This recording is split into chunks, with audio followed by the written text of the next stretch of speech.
thank you so much for watching. Welcome back. In today's video, I'm going to be telling you about 3 ways that you can fill those last few extra minutes of class time.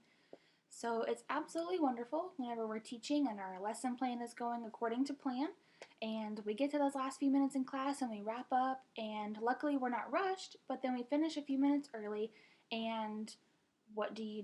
You want to make sure that the kids are still on task and they're not going crazy, because you know at the end of a lesson, or at least at the end of the day, they are rambunctious typically. So I'm going to tell you guys about 3 ways that you can fill those last few minutes in class to keep your kids academic focused, but it can still be kind of fun and still keep them on task until that bell rings. So if you're interested in learning those, then please keep watching. Alright, the first thing I'm going to tell you about today is called a 3, 2, 1. And I'm sure some of you teachers have heard this before, but it is fabulous as an exit ticket and something that kids can give you on the way out the door that day, and it assesses their learning for the day. So it is definitely academic focused, and it's great for them to spend those last 5 minutes in class doing something that ties into your lesson. So the way a 3, 2, 1 works is the kids will take out an index card, or it can be a sheet of paper, even a sticky note, whatever you prefer, and they write down 3 things that they learned in class that day.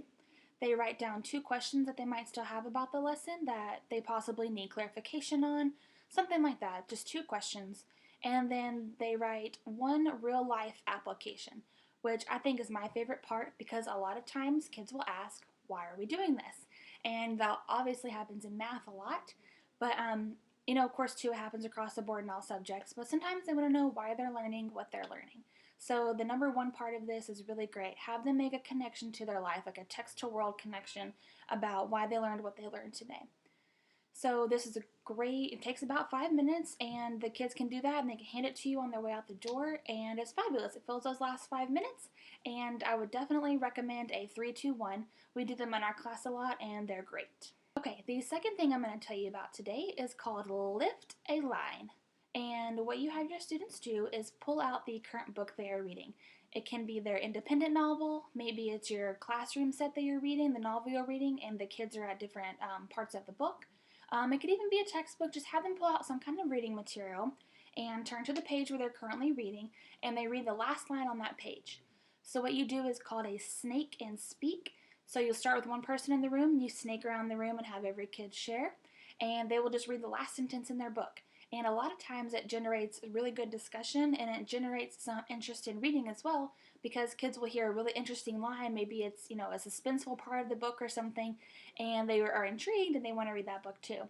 So this is, like I said, a great way to fill those last few minutes in class. This can take about 3 to 5 minutes, maybe less, maybe more, depends on your kids. You know your kids, so you'll know how it will go. And but this is a great idea though, and it also, like I said, it generates reading interest, and you can do this in any subject area. And I think it would be a lot of fun to see like what the kids are reading, what part they're at in the book, and you can also kind of use it too as an assessment to see kind of like if they're reading and where they are. Alright, the third and final thing I'm going to tell you about today to fill those last few minutes in class is something called vocabulary. It is a play on the word vocabulary, and I love this. My mentor teacher showed me this, and this is like the coolest thing I've ever seen, I promise. So basically, you do have to create an account for this. You can do a free trial for a while, but then you end up having to pay for it. But if I had to pay for anything as a teacher, it would probably be this website. It is the neatest thing I've ever seen. And it's so engaging for the kids. I can't stress it enough. So what you do is you go to vocabulary.com. I will put the link below in the description box. And it is a rap that these people rap a song, and it's about all of the week's current events in the news. It talks about scientific things, talks about weather, talks about political aspects of things, but it's all super kid friendly, and it's very, just in general, kind of lays out what's going on. It's not one-sided or anything like that. And I promise you, it's the coolest thing ever. If I can, I'll try to put a little video clip in here. I'm not sure if I can do that, but I'll try. If not, the link is below and you can go check it out. All you have to do is put in your email, and you can do the free trial session, and it's so cool. Like, I learn something every time I watch it with my students. And what we do is we have them watch the video clip. They're usually about 2 minutes, and then we have them write down like 1 to 3 things they learned from the video that day. And usually they want to write more because they watch the news, but a lot of times it's the local news, you know, at night with their families or something. So they get to see a broader aspect of the news, and they always learn so much, and they have so many questions. It always generates a lot of discussion, and it's just like I can just step back and let them talk about things. It is so interesting and so exciting to see them talk about these, you know, world events and stuff, and it just gives them a new aspect to history too. A lot of them think history is things that are old and already happened, but it shows them that history happens every day, and it's really awesome to see them get excited about it. So I would definitely recommend that.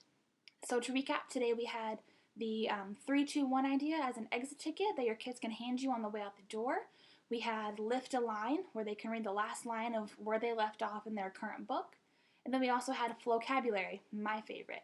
So please check these out, guys. I hope they help you. If they do, please give this video a thumbs up or leave me a comment. I would love to hear your feedback and if any of these things helped you in your classroom. Also, please subscribe to my channel. I would love to have more subscribers so I know that I'm helping people out there, that people are watching and getting some ideas for their classrooms. And like I said before, thank you so much for watching. I appreciate it, and I really hope to help somebody out there. So I will be posting another video shortly, and you guys have a wonderful night. Bye. Alright, so what is upcoming? So my next couple of videos, I intend to do 2 things. I might be spontaneous and do something else, but my goal is to do a video on 10 ways to be a great teacher. They are just some things that I think that are important. Obviously, there are hundreds of ways out there to be a great teacher, but these are ones that I see fitting and at the top of my personal list. And then another thing I'm going to be doing is a full lesson plan on something you can implement in poetry.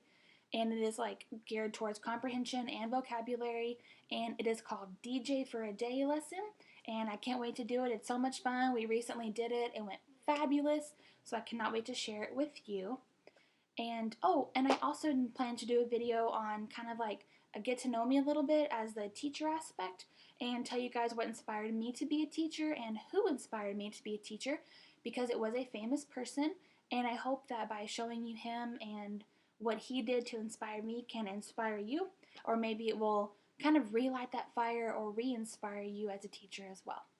So that's what's upcoming, and I hope to see you back soon. Say hi, everyone. Can you say hi? Hi. Say please subscribe to my mommy's channel. Say please subscribe. Hey. Say please subscribe to my mommy's channel. So I am supporting No Shave November by doing this. It's a mustache.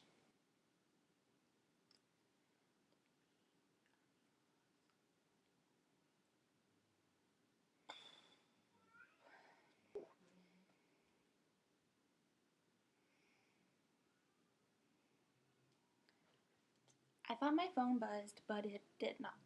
So I guess I'm a little crazy.